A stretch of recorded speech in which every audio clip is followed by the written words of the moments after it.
Hey everyone, this is Carmen. Welcome back to the channel. I know it's been a little while since I posted a video, but I'll be getting back to posting a lot more videos and content on a regular basis. And that's why in today's video, I want to talk about how to develop a growth mindset. Because if you want to achieve the most in your personal life, career, business, and everything in between, you need to have the right mindset. That's really where it begins, and then the results come after that.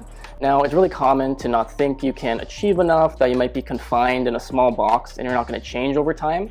But the reality is you can change everything about your life, from your finances, your health, your relationships, and everything in between. But you need to have the growth mindset to begin. Now, a growth mindset essentially is the belief, the paradigms, and the different kind of thought patterns that you can continually grow and improve yourself over time.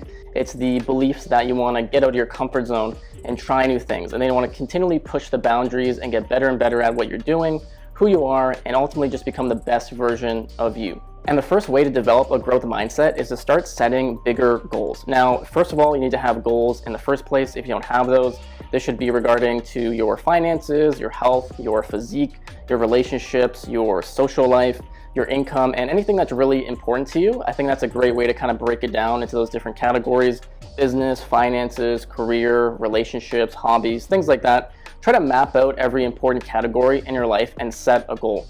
But also you want to be setting bigger goals. And that's a big part of having a growth mindset, is not just having small goals and getting complacent or comfortable, but continually pushing those boundaries. And there's a great book by Grant Cardone called The 10X Rule. And I love the concept of 10Xing everything you're trying to achieve.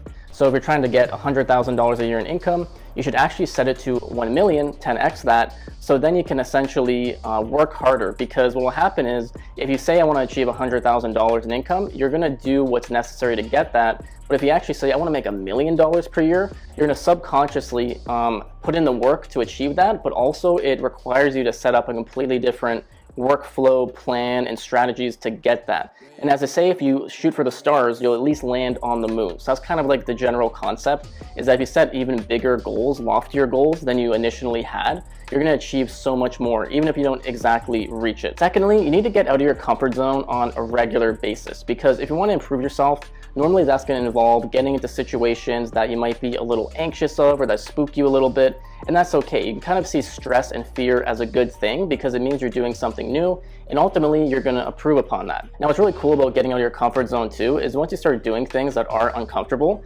eventually they just become normal. And when you're in those situations or whatever it is, you're comfortable and you're happy and you're having fun, and that's what's really cool. So as you expand it, that just becomes your norm. Getting out of your comfort zone can be everything about socializing and meeting more people, applying for bigger and better jobs, trying new things in your business, offering new services or products, investing more money, taking risks and making more sacrifices to achieve more, doing public speaking, and anything that just makes you a little bit uncomfortable, but ultimately is going to make you into a better person. Thirdly is finding a mentor or coach, because one of the best ways to speed up your success is to learn from people that are already in the position you want to be.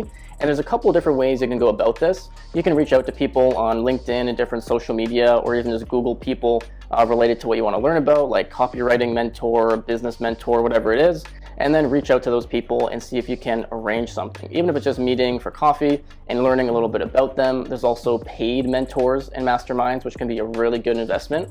But even just reading books and learning content from people, or consuming content rather, from people that are in that position you want to be. For example, I'm always consuming content from Alex Hormozi, Grant Cardone, and tons of really successful entrepreneurs, because I love their mindset and their lifestyle and where they're at, and it's exactly where I want to be one day. Number 4, which is pretty similar to number 3, is spending time with positive influences, because there is that saying that you're the sum of the 5 people you hang around the most. For example, on one hand, if you're around people that are negative and they don't really have good habits and not the best ambitions, then those people are going to kind of drag you down and slow you down from achieving success in what you want in life. And this is really important to me, because I've definitely hung around people that were negative and not the best influences, and they didn't help me really in any way, and vice versa. But then when you hang out with other people that are entrepreneurial, they care about their health, and they want the best in life, then naturally that's going to rub off, and it's the best possible relationships you can have. Next is reading on a regular basis. This is one of the best things I like to do every single day, is reading marketing material, books on self-development, self-help,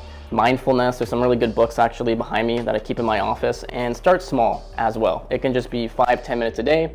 Eventually that could be 30 to 60 minutes. And when you look at someone like Warren Buffett, that's literally reading, I think, 500 to 600 pages a day, eventually it'll become a huge part of your routine. And it's really cool too because you're constantly educating yourself about different things. And when you see those results, when you actually put it into action, it kind of creates that self-fulfilling prophecy or loop where you get into reading, you learn things, apply them, get the results, and then it gets you excited to actually read more.